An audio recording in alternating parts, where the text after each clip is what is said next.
एक बार की बात है, एक छोटे से गांव में मिली नाम की एक जवान लड़की रहती थी। मिली एक साहसी और जिज्ञासु लड़की थी जिसे आसपास के जंगलों में खोज करने का बड़ा ही शौक था।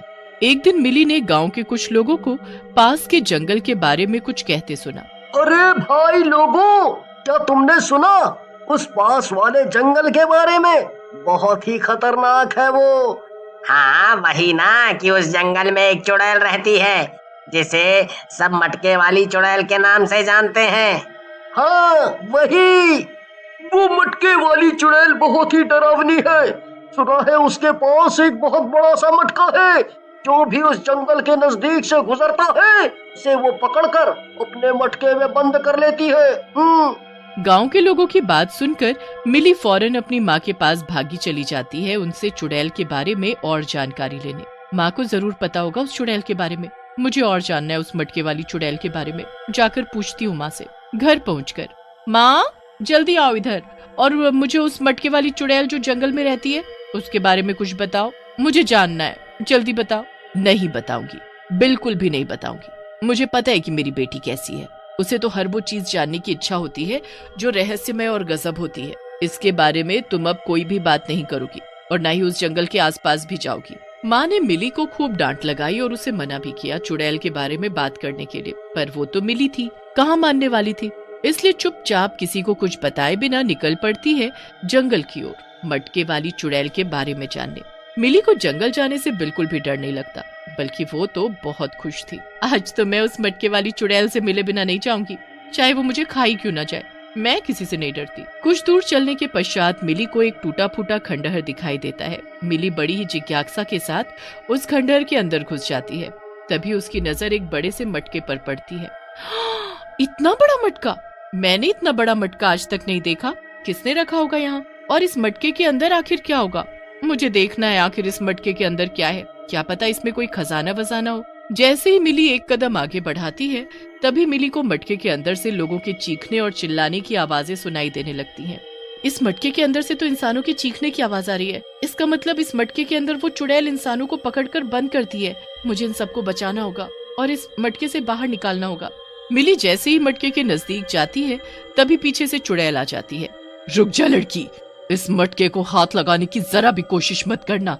मैं तुमसे नहीं डरती, क्योंकि मैं एक बहादुर और साहसी लड़की हूँ। तुम वही मटके वाली चुड़ैल हो ना जिसके डर से पूरा गांव थर थर कांपता है। तुम उन मासूम लोगों को अपने इस मटके में क्यों बंद करती हो? इन्हें आजाद करो अभी के अभी। तुमसे मिलकर मुझे बहुत खुशी हुई, क्योंकि मैं इस मटके में उन्हीं लोगों को बंद करती हूँ जो ईमानदार, साहसी और साफ दिल के होते हैं।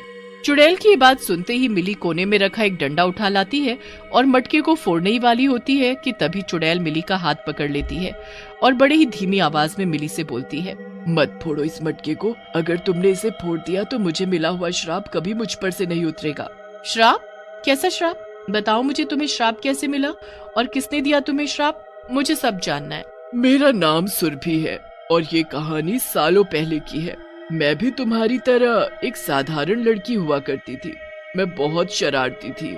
मेरे बाबा एक तपस्वी थे। तपस्वी होने के कारण उन्हें कई वरदान मिले हुए थे, क्योंकि वो हर समय सिर्फ अपने गुरु की तपस्या में ही लगे रहते थे। मेरे बाबा के पास बहुत सी शक्तियाँ थी। बाबा वो शक्तियाँ सिर्फ गरीबों के भले के लिए इस्तेमाल करते थे। एक दिन बाबा ने मुझे भी कुछ शक्तियाँ प्रदान की, लोगों की भलाई के लिए, पर मैं बहुत शरारती थी, इसलिए मैंने उन शक्तियों को लोगों की भलाई के लिए नहीं, उन्हें सताने के लिए इस्तेमाल किया।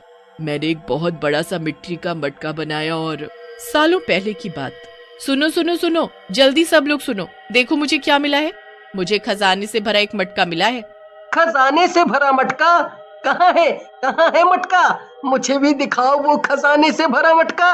वो रहा देखो, तुम्हें जितने गहने चाहिए उतने ले सकते हो उसमें से, पर ध्यान से, वो मटका बहुत बड़ा है, इसलिए रस्सी की सहायता से ही तुम उसके अंदर जा सकते हो। आसपास खड़े लोगों ने सुरभि की बातें तो सुनी, पर उसकी बातों पर किसी को कोई यकीन नहीं हुआ। उस भीड़ में बस एक रघु ही था जिसे सुरभि की बातों पर यकीन हुआ, इसलिए सिर्फ रघु ही रस्सी लेकर उस बड़े से मटके के पास पहुंच जाता है।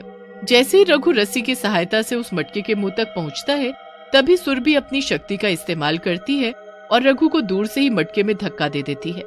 बचाओ बचाओ, कोई मुझे बचाओ, बचाओ मुझे, यहाँ से बाहर निकालो मुझे। कितना मजा आता है लोगों को परेशान करने में। लालची कहीं का रघु, खजाना नहीं अब तू मटके के अंदर खाली हवा खा। सुरभि की शरारतें दिन ब दिन बढ़ती जा रही थी।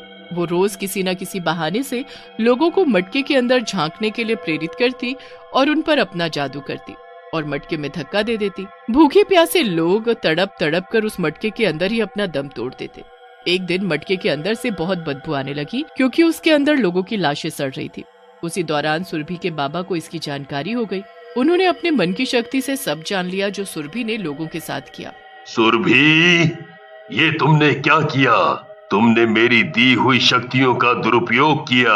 ये शक्तियां मैंने तुम्हें इसलिए दी थीं कि जब मैं ना रहूं तो तुम मेरे जाने के बाद इन शक्तियों से लोगों की भलाई करोगी, ना कि उन पर इसका गलत उपयोग करोगी।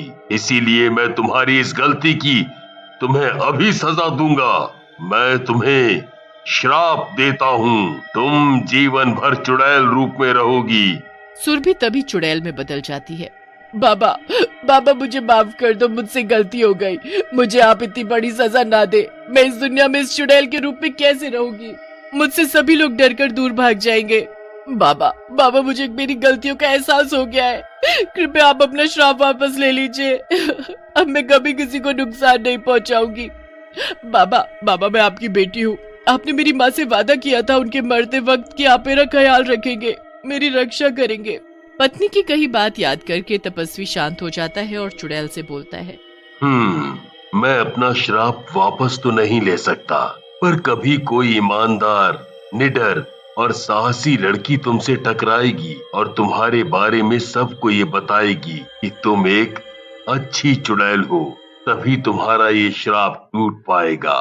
पर ध्यान रखना, इस चुड़ैल रूप में तुम किसी इंसान तो क्या, किसी जीव जंतु को भी नुकसान नहीं पहुंचाओगी। चुड़ैल अपने बाबा की सारी बात मानती है और एक जंगल में जाकर छिप जाती है। तुम्हारी कहानी सुनकर मुझे बहुत दुख हुआ, पर तुमने तो अपने बाबा से वादा किया था कि तुम किसी की जान नहीं लोगी, फिर क्यों लोगों को इस मटके में बंद करती हो? इस मटके के अंदर कोई नहीं है, ये बिल्कुल खाली है। इसमें सिर्फ लोगों के चिल्लाने की आवाजें हैं। ये आवाजें ही लोगों को इस मटके तक पहुंचाती है। जब भी कोई इस जंगल से गुजरता है तो इस मटके को देखकर डर जाता है और भाग जाता है यहाँ से। फिर वो लोग गांव में जाकर ये अफवाह फैला देते हैं कि जंगल में एक चुड़ैल है, मटके वाली चुड़ैल, जो लोगों को पकड़कर मटके में बंद कर देती है। हाँ, मैं तुम्हें जरूर इस श्राप से मुक्ति दिलाऊंगी। इसके लिए मुझे कुछ करना होगा। मिली को एक उपाय सूझता है। मिली जल्दी से जंगल से बाहर निकलकर सीधा घर पहुंचती है और गांव में जाकर बोलती है कि उसने गांव में एक मेले का आयोजन किया है। अगले दिन सुबह सुबह जब सभी लोग जाग जाते हैं और गांव के अंदर मेला देखते हैं तो बहुत खुश होते हैं और फौरन अपने परिवार के साथ उस मेले में पहुंचते हैं। मिली बिटिया ने इस गांव में मेले का आयोजन करके बहुत अच्छा किया। सालों बाद मेला देखने को मिलेगा अब। हमारे बच्चे कितने खुश हैं, देखो जरा। चलो हम सब भी चलते हैं मेले में और मेले का भरपूर आनंद उठाते हैं। पूरे गांव भर में मिली की खूब तारीफ होने लगी। हर किसी की जबान पर बस मिली का ही नाम था। अब रात होने को आई और मेले के बंद होने का समय आ गया। जब सभी लोग मिली की भरपूर तारीफ कर रहे होते हैं तभी मिली वहाँ आ जाती है और बोलती है, मैं इस तारीफ की हकदार नहीं हूँ, क्योंकि ये सब मैंने नहीं किया। ये मेला मैंने नहीं बनाया। यहाँ मैं एक ही रात में इतना बड़ा मेला कैसे तैयार कर सकती हूँ? मिली सबको चुड़ैल के बारे में बता देती है और ये भी बताती है कि ये सब उसी चुड़ैल ने किया है। मैं सच बोल रही हूँ, वो चुड़ैल कोई डरावनी और बुरी नहीं है। वो किसी को कुछ नहीं करती, किसी को नहीं मारती। वो तो अपने किए के पछतावे में चल रही है। गांव वालों ने खुद ही ये अफवाह फैला रखी है कि चुड़ैल उन्हें मारकर अपने मटके में बंद कर देती है, जबकि ऐसा कुछ भी नहीं है। देखो, मुझे उसने हाथ तक नहीं लगाया। गांव वालों को सब समझ आ गया, इसलिए वो अब चुड़ैल की तारीफ करने लगे। वहाँ जंगल में चुड़ैल का मटका टूट जाता है और उसके टूटते ही चुड़ैल का श्राप भी टूट जाता है। अब चुड़ैल पहले जैसी साधारण लड़की बन जाती है। चुड़ैल सुरभि का मन ही मन शुक्रिया अदा करती है और हमेशा हमेशा के लिए कहीं दूर चली जाती है।